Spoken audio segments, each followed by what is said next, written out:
Hi guys, it's Rich and welcome to my vlog. So for today's video ay pupunta tayo sa Sukiya kasi magte-take out ako ng aking food. Kakauwi ko lang kasi from work at super haggard na talaga guys. And so ganito ang buhay dito sa Japan or sa ibang bansa, lalo na pag mag-isa ka lang. So, wala kang choice kundi bumili lang talaga ng mga lutong pagkain. Ayan. So, kaya ngayon ay pupunta tayo sa Sukiya at magte-take out ako. So, tara na, let's go! Ayan guys, so magbabike kasi tayo lang. Ayan, so magbabike lang kasi ako guys. So, ang lamig ngayon, Diyos ko. Winter kasi ngayon dito sa Japan. So, grabe as in, sobrang lamig. At it's around 5 AM na. So, meron naman ang mga naglalakad, hindi naman na nakakatakot, pero ang lamig lang talaga kasi nga winter. Ayan, so ngayon magbabike muna ako guys, so tara, let's go. So ayan na yung Sukiya guys, at grabe talaga yung lamig, Diyos ko. Nakalimutan ko magdala ng gloves, grabe, para nang mababasag yung kamay ko sa sobrang lamig. Diyos ko, nakakaloka talaga.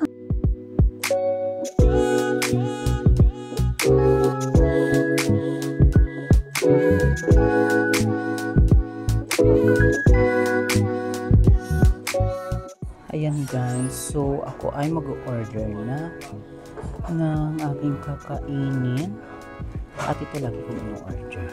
So imimega ko na siya. Ayan, so bibili din ako ng aking sides.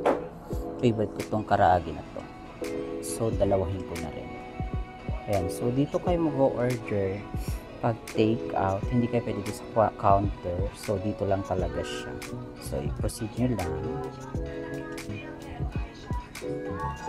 So, babayaran nyo na ito sa cashier. Ayan, so, nandito na ako guys. At sobrang lamig talaga. Naka-order na din ako ng aking ang aking lalapangin. Ayan, so ito yung binayaran ko lahat. Ayan, so dito na, waiting na lang ako kasi niluluto pa yung chicken. Yung chicken kasi ang matagal. So maghihintay lang ako dito ng around siguro mga 10 minutes. Ayan, so yun lang guys. So sobrang lamig talaga sa labas, grabe, as in, parang frozen yung mukha ko. Ayan, so maghihintay lang ako ngayon dito para sa aking i-take out.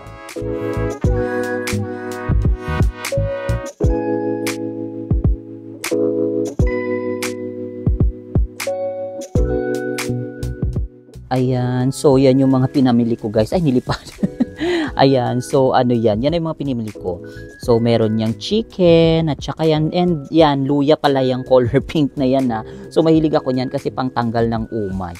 At ito yung aking tsadan, ang aking wheels. Ayan, so bike lang kasi ako, wala kasi akong car, kaya tiis-tiis tayo sa lamig. So ayan guys, so nabili ko na yung aking chicha at talagang grabe ang lamig.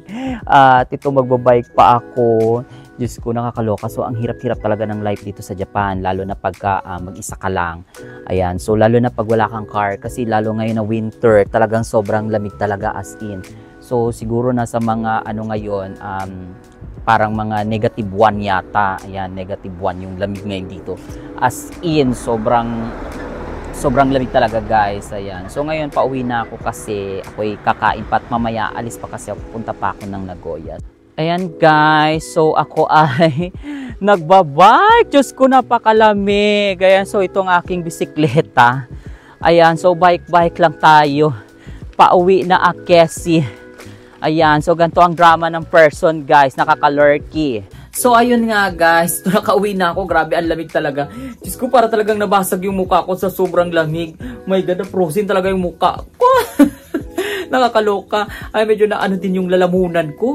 At yung kamay ko, grabe, ang sakit talaga. Tindi ng lamig ngayon talaga guys. Kasi winter talaga. Ayan, so ngayon, ipiprepared ko na lang yung aking pagkain at kakain na rin ako kasi maaga pa ako mamaya. Alis pa ako. Konti lang may tutulog ko siguro nito guys.